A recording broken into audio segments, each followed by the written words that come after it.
Hi all, I'm Dino Lupelli, General Manager of Music Innovation Hub, and we're here to talk about Music 4.0, which means the state of art of music.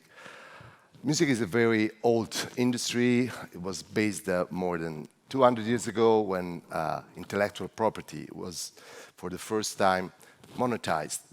One of the inventors is Italian, by the way, and another one is American. And everything started when music became something more than just a way to express ourselves, just a way to interact with other people, or better, to entertain other people.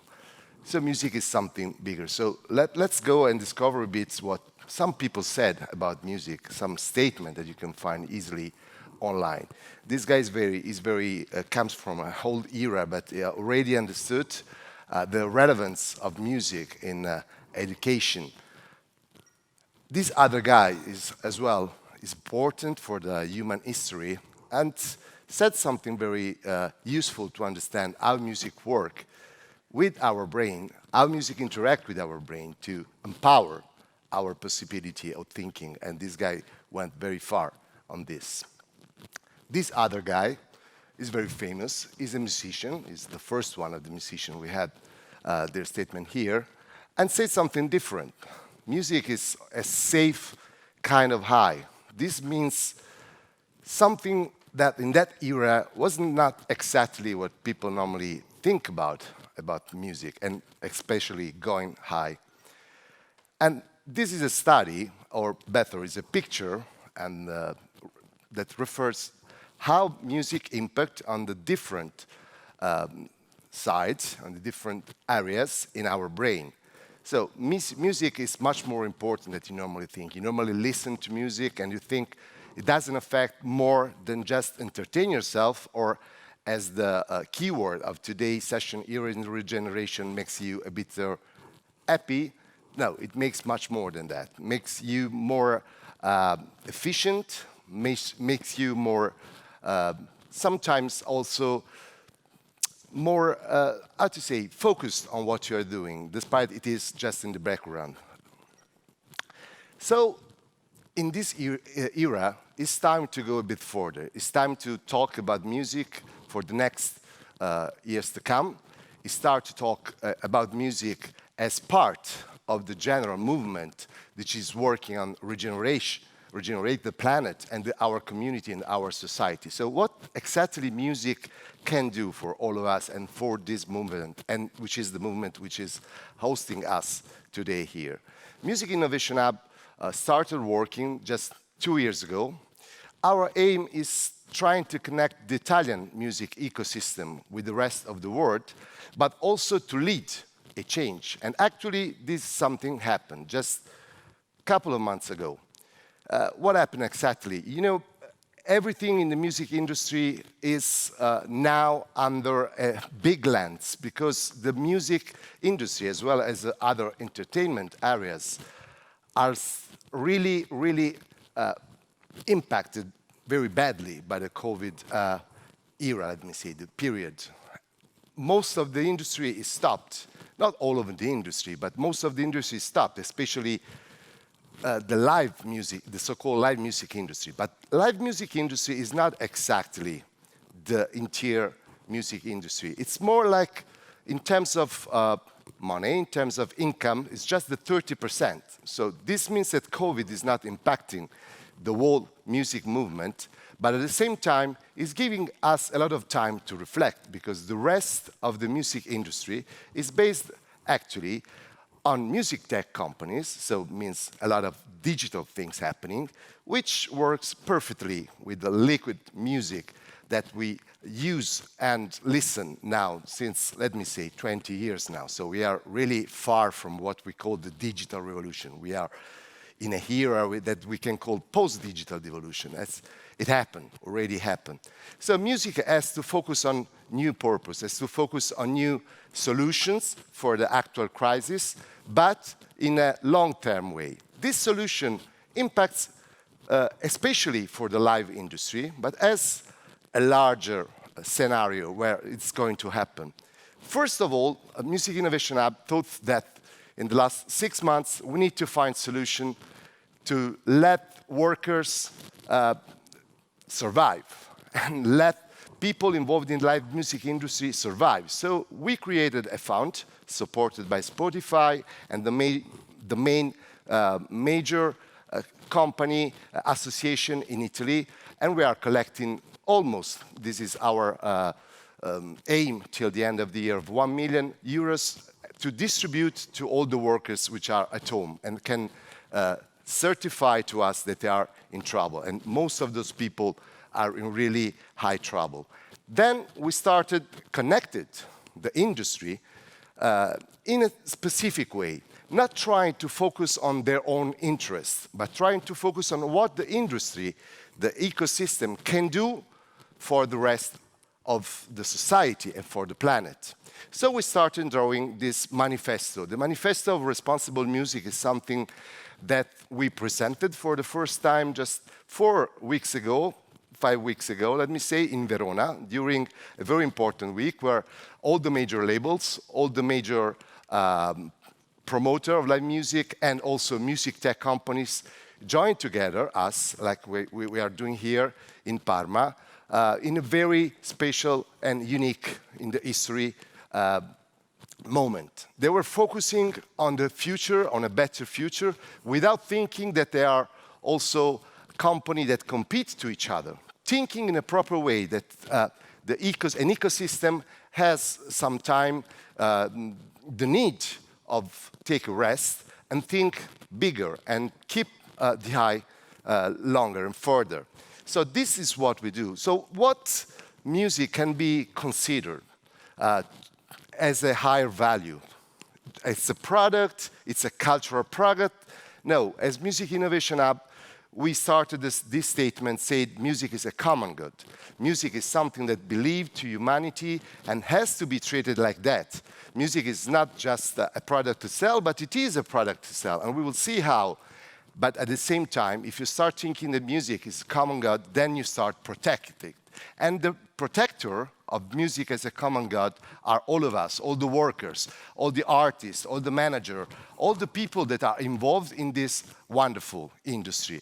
And there is no differences between those who work on classical music, on heritage, or on modern, or contemporary, or the future music. It's not important if you are just uploading your video on YouTube because you are trying to entertain or because you want to have a professional career.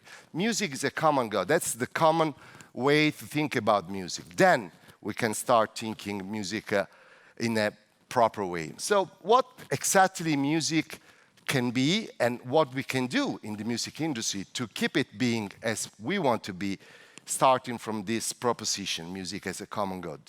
First of all, music is a way to keep the planet, the people, the society aware of the problem, of the crisis, like Mika did a few months ago on Beirut.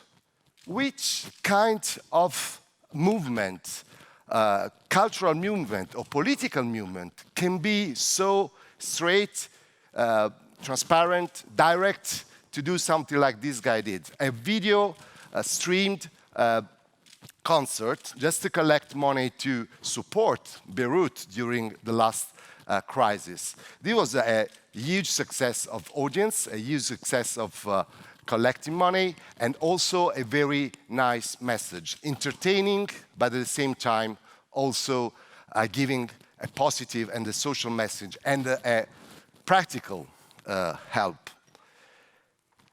Music then is also a way to educate. As Plato says, is the best way to educate people. But why? Because music is at the same time, if you read some books about how music works in effect with our brain, gives us much more power to focus, even if it's in the background, and give us a lot of power to understand and to talk with other people about common language.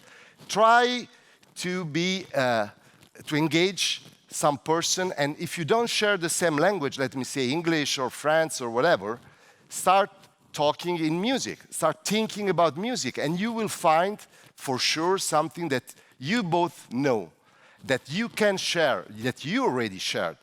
So music is something that we probably consider as one of the main things to learn and to teach during our entire life, but especially in schools. Let me talk a bit about Italy. Italian situation about music education is not so good. This is happening even if Italy and, let me say, the rest of Europe are really the place where music were born in a modern way, in the way in which we know. It was not exactly the place where music was born, as everything was born in Africa, but in Europe, in some country of Europe, there is much more effort in music education. And you can see the differences. Country like Germany, Sweden, even UK, has a long-term education programs, puts a lot of effort in the education program, and then you will see results in terms of cohesion, in terms of inclusion, but also in terms of economic growth on the national industry. Probably you don't know that Italy, with the same kind of population, is a little bit smaller than UK music industry in terms of economics. UK is 5 times bigger in terms of economics than Italy. France is 3.5 times bigger than Italy. And if you put the number of hours spent to educate population in Italy, France, and UK, you will see that the number of hours in Italy is 1/3 of the French ones and 1/5 on the UK's. This is affecting a lot also of something that I consider, that we consider very important. How to engage the young guys in school, how to let stay in the path of an education. Music can be a way to give them another, let me say, another dream to follow. And this is something that we consider the benchmark of music education. El Sistema in Venezuela helped 1.5 million people in a 25 years long history of the main educational program that we have in the planet. And it helped poor guys. This guy in the picture, the director, is now leading some of the biggest Philharmonica orchestra all over the world. And there are dozens of musicians, professional musicians, which came out from a program that gave hope to very poor people in Venezuela to go through music in a professional, in a different way. But music, of course, is also culture. But which kind of culture? Why music can be considered culture in any sense? We normally think that music related with the value of culture is only classical music. That's not true. Contemporary music, and even strictly contemporary music, so the music that young people and all of us are listening day by day on digital devices or radio or TV, are part of our culture. They're constructing our culture. So we cannot forget the power of music, not only when we consider it like an established, an historical tradition, but also with a contemporary way of doing it. Of course, you have to understand what are we talking about when we talk about contemporary and strictly contemporary consumption of music. What do you consider the main YouTube music website in the world in your mind without doing a research? Probably it could be American or Latin American. No, it is not. It's an Indian one. This website, T-Series, has more than 156 million subscribers worldwide and more than 1.227 billion views. This especially for one reason. In India, of course, there is a growing population. Indians are going to be more than Chinese population in 5 years, someone says. But the main reason why this is happening is because music here is linked with another very powerful media, which is cinema. And you cannot really think about the Bollywood explosion without music, and you cannot think about music without the movie. So this is more than just a national consumption. It's really a culture which is growing in India into the rest of the world. And society. Society, because music always had an impact on the big changes in society. All of us can remember or knows about what happened in the 60s, in the 70s. Sometimes people think that nowadays this is not happening anymore, that musicians are only focusing on making money and they don't care about social values. This is not true. A couple of years ago, 3 years ago, this guy, Childish Gambino, which is the heart name of Dover, a very famous also actor in US, did this movie, and which is also a single, starting talking about what America became. This is exactly the same year where Trump reached on a president level.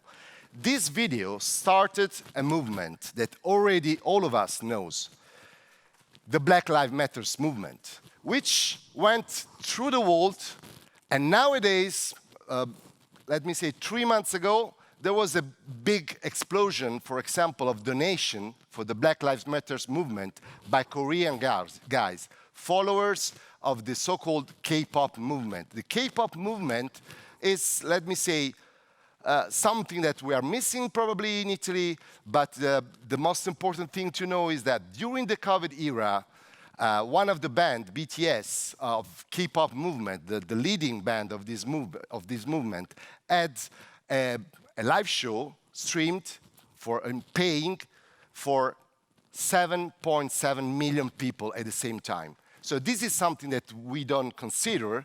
It's a power, economical power, but it's also a political power, as all the followers of the K-pop movement are now supporting all the best causes worldwide, including the Black Lives Matter. And they're doing it digitally through TikTok, YouTube, and other websites. And this is something happened very recently, 2 weeks ago. This lady, Megan Thee Stallion, is always going in this way on TV and music videos. And people think, okay, this is just another lady who wants to show off how nice looking he is, and this is her power. No. She went on Saturday Night Live, which is the most viewed live show in US, talking about, with the voice of Malcolm X in the hand, and talking about how to protest, because black women are the most difficult situation right now in America. So this is the final path under our manifesto. We're talking about how music can help economy and work.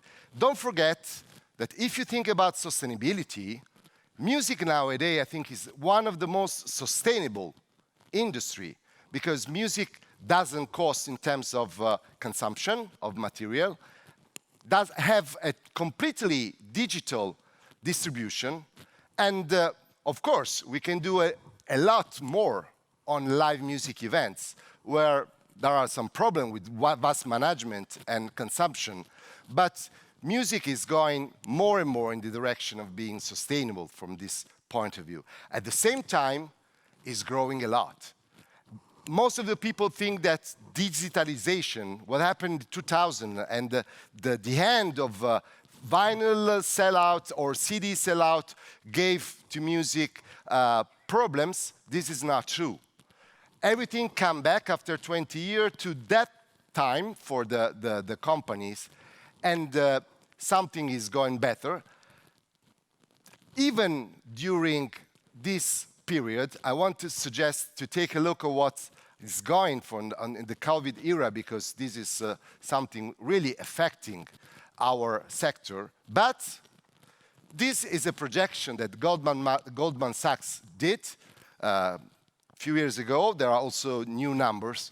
Music is going to be two sides bigger starting from now in 15 years. So in 2030, when the end of the digitalization of the world sector is going to be finished, music can be bigger 2 times of what it is now. This means a lot of jobs, this means a lot of works, of course, this is a lot of culture, education, society, and also, let me say, a growing of for the whole human being.